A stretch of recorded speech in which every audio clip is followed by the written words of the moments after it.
What is a sketchbook for? I think this is a good thing to talk about, especially because this particular drawing, the one I'm about to start in just a moment, is not a great example of my actual answer. Or at best, it's an example of half of my answer. Firstly, it's a sketchbook. It can be whatever you want it to be, whatever you need it to be in that moment.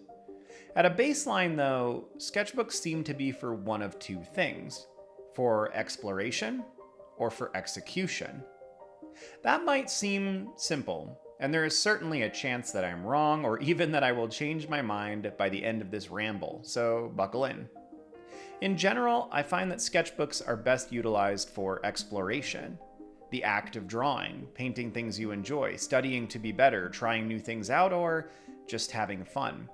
The execution is, basically, the act of using the paper within your sketchbook, as paper it is, for the execution of pieces, of projects.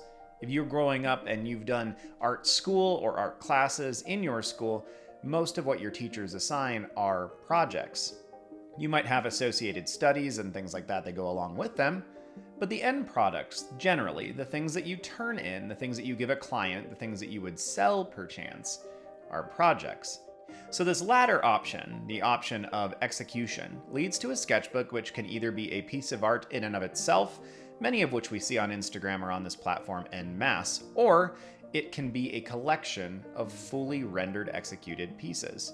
In my particular case, I've taken a little bit of a different approach to this book, different from what I usually do. That is to say, in this one, I am trying to create only completed drawings, with no tangible direction or unifying factor other than the fact that they're all being done in ink. As you can tell though, I am more than happy, more than willing to sketch things out first. And because these are drawings in a traditional manner, not digital, there are going to be mistakes. There are going to be bleeds of my ink, and there are going to be decisions that I make on the spot and have to roll with because there's no alternative. In general, I find this kind of sketchbook the far inferior application though, and for simple reasons. A sketchbook is limited if your approach is to do what I'm trying to do here. Now, I can do this because I have more than 2 active sketchbooks right now. The basic 2 that I do have though is one that is just for things like this, just for finished pieces. And I have another that is for everything else, that is for my studies, my sketches. When I sit down to work on the dragons for Smogist, I am studying feathered creatures or pterosaurs or dinosaurs or other people's drawings of dragons. I'm not putting those in this sketchbook for 2 reasons. One, it makes it a little messier, and I kind of like the final result to be something that's nice and clean. The graphic designer in me loves clean things. But the other is that this paper is built specifically for the mediums that I'm using. This is a Bristol sketchbook. It's not built to take pencil in the same way that so many other sketchbooks are. At least that's not my preference when I'm working on it. So this sketchbook is really not a great place to use things like ballpoint pen, pencils, colored pencils in the way that I like to. And so I have a sketchbook that is just for those things.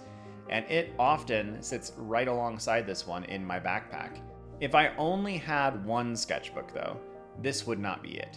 If I only had one sketchbook, I would have that 100-page, 50 to 70 pound paper, pretty cheap, pretty normal, the sketchbooks that I've used for the vast majority of my life.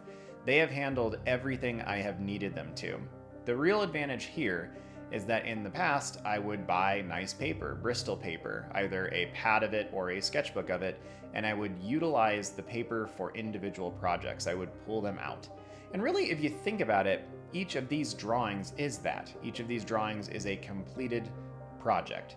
Each of these robots are an execution in and of themselves, but they are also primed for things like prints, for stickers, and for inclusion in my thumbnails and other things like that. They are done with that express purpose.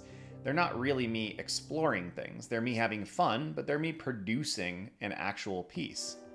And another reason that I'm doing this sketchbook in this way is I'm kind of wondering if I can. Wondering if it's gonna drive me nuts, or if it's gonna be a pursuit that I enjoy. If I get halfway into this and decide it's too stressful or I'm not enjoying it, rest assured I will abandon it. I am not so committed to filling this sketchbook with finished drawings. If I get halfway through and I don't enjoy it, it feels like it's to my detriment, I'll walk away.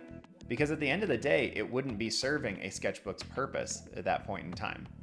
So I think all of this is to say that sketchbooks are tools and toys.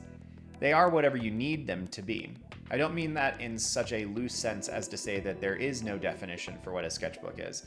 I really do think that in the name, you have a definition.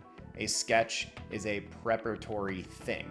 So really, if I do this sketchbook and the way that I'm planning on doing, where it is just a myriad of full pieces, it probably isn't technically a sketchbook at that point. I don't know what it would be. It would be an art book, that is full of full pieces of art, not sketches, because none of the things in this are sketches, which, of course, as I'm talking now, makes me wonder, well, is this really a sketchbook session if I'm doing things like this? And I have actually had this quandary in my mind in the last couple days, so I'll share this with you, and I'm really curious to know your thoughts. Originally, my sketchbook sessions started as what I would think of really as being sketchbook sessions. I would utilize a microphone and my camera simultaneously, and I would work in real time, and I would kind of just start drawing whatever came to mind. Sometimes it was playing, just trying out new mediums. Sometimes it was me studying something. Sometimes it was the actual execution of a thing. It was all over the place. And over time, I found that I enjoyed building these kinds of videos more, and they seemed to get better responses from people, which was a good thing. It meant that more people were able to see the videos and enjoy them, and I think that there's a place for both of those. I've been wondering if doing the old methodology would be a good thing to re-engage with. I've also been wondering, is this really a sketchbook session at this point, when this is a completed drawing? That I'm making in a sketchbook, sure, but it feels like maybe things are getting convoluted, and it also feels like maybe I'm just overthinking things, as I am very, very prone to do. But I am curious about your thoughts on the matter. Is this truly still a sketchbook session? Is it even worth thinking about or talking about? But also, would you rather, or would you like to, in addition, see sessions where I am just sketching, I'm studying things? I have started to record some of these because I think for especially newer or beginner artists, or people who watch videos like this and go, I don't know how you got there, it might be beneficial to have a really slow, kind of meandering sketchbook session just talking about studying form, talking about studying animals as you're going to take those and put them into a completed piece. So let me know below. I know it's been a lot of rambling there, but that's kind of what you sign up for with a sketchbook session, I think. But on the surface, sketchbooks are tools and toys, as I mentioned earlier, and they should be what you need them to be in that moment. If someone in your world is pushing you a certain way with your sketchbook pursuits, I beg you, don't heed their pushing. Think about what you want and need from your time with your sketchbook. The real advice, I suppose, or maybe the most impactful, the advice that I'm willing to get behind the most, is that if I were you, I would try to have 2 sketchbooks if you are at all capable of doing so. I know that it can be financially burdensome, and some people can't even afford sketchbooks. They use printer paper and things like that. I've spent large portions of my artistic journey using just printer paper because it's what I had access to and it's what I could afford, especially before I was 10 when we moved to Colorado. Being in the military growing up, we did not have a lot of disposable income. But if you can, I would have 2 sketchbooks, and one I would dedicate to things that you are comfortable showing other people, things that you are comfortable working on in public. This could be the one that has more polished things. And maybe the pages in between those polished drawings are just, studies and random little examinations of things. But that's the sketchbook that most people are going to think of when they think of a sketchbook, especially nowadays with things being so pretty and feeling like they need to be so pretty for Instagram. But the other sketchbook would be your sketchbook that is mostly studies, practice, ugly drawings. You do not care what happens in there. That space is safe. It is sacred.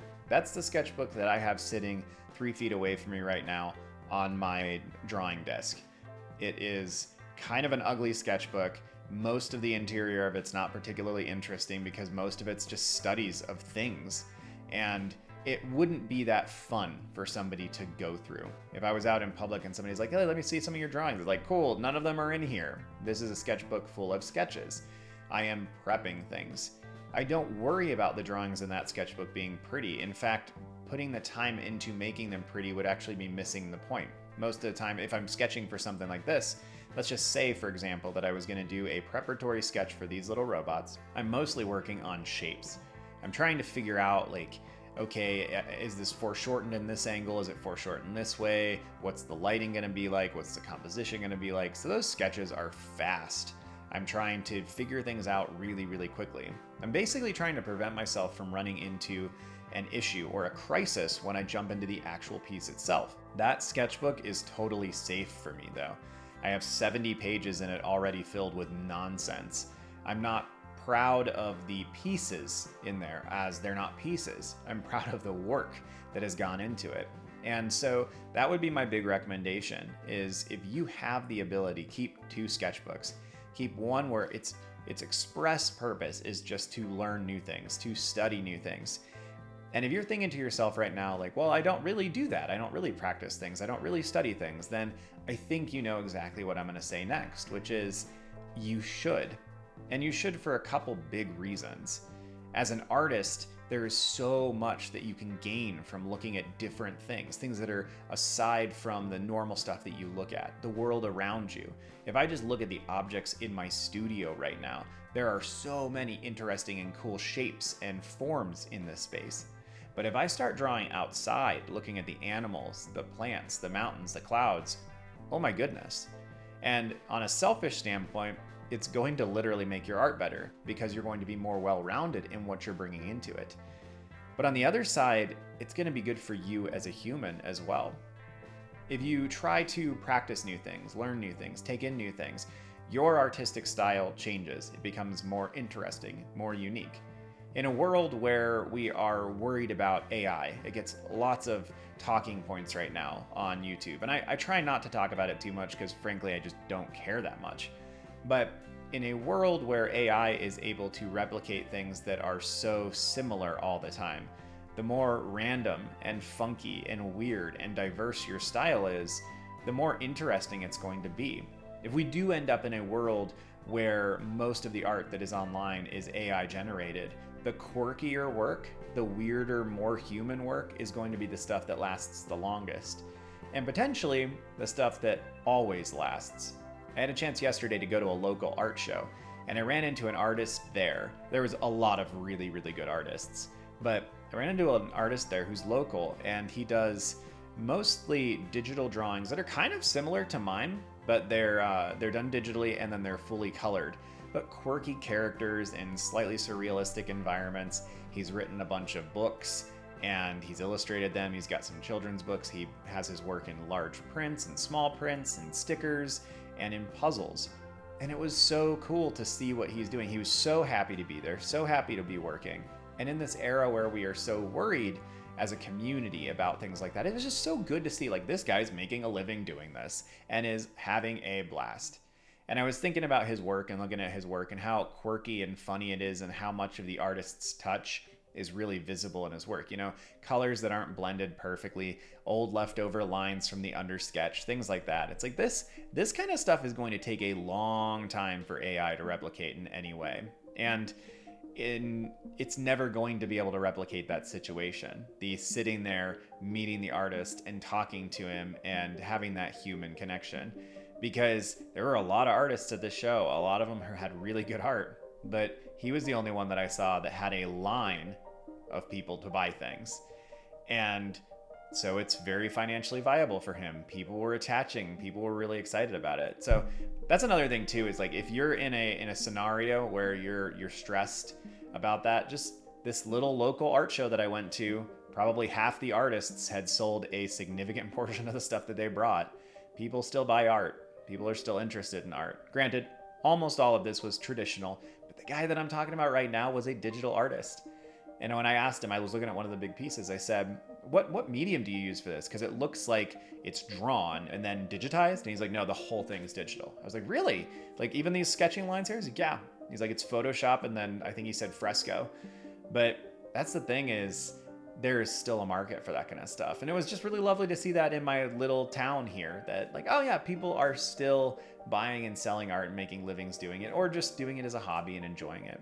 I know I've gotten a little bit off as far as the sketchbook session goes, but you know, again, the sessions are kind of rambly, and I hope that's what you signed up for. So, as always, thank you for your time. I appreciate you being here listening. I would love to hear the comments about kind of how you're feeling artistically right now, but I'd also love to hear about what you think about, is this a sketchbook session? Is it not? And do you care? I'm looking at starting to either diversify or split up some things in how I'm doing my content. And because I'm doing it for you who are listening, I'm always really excited to hear back and get that feedback from you. Thank you to patron Who, What, Where, When for your continued support, and my other patrons as well, who are giving me some ideas as far as things that I can put into videos. If you're looking to support me here at the channel, you can check out the Patreon in the link below. It gives you access to outlines, to polls, to suggestions on future videos, and all kinds of things like that. And we have a Discord server attached to the channel as well, which is a lovely little community. We work on art challenges together, as well as just giving feedback and some community surrounding our artistic endeavors. Well, have a good one, y'all. See you soon.